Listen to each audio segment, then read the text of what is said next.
غیر از نمازگزارانی در آیت 22 آمده است و در دوامش آمده است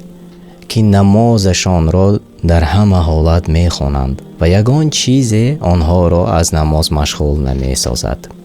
و آنان که در اموالشان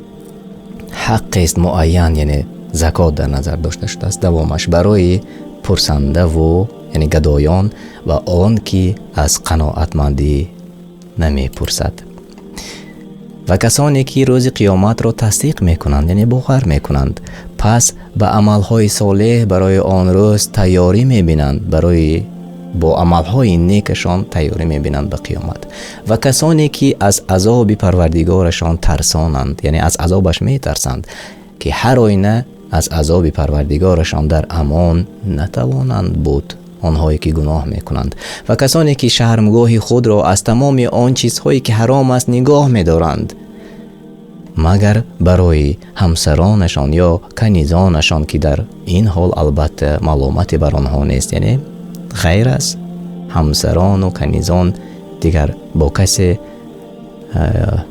یا شرمگاه خود را به دیگران نشان نمی دهند. دوامش: پس کسی که برای قضای شهوت خود از غیر همسران و کنیزان خود طلب کند، پس آنها از حد گذشتگانند، یعنی گناهگارانند.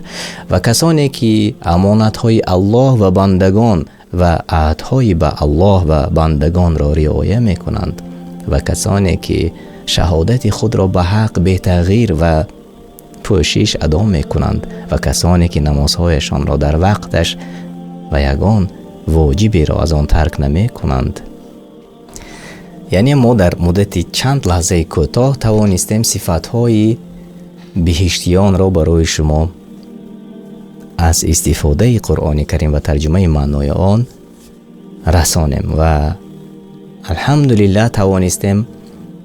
در مدت خیلی کوتاه آن صفاتهای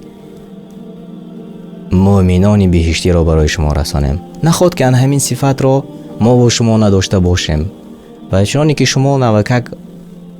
شنیدید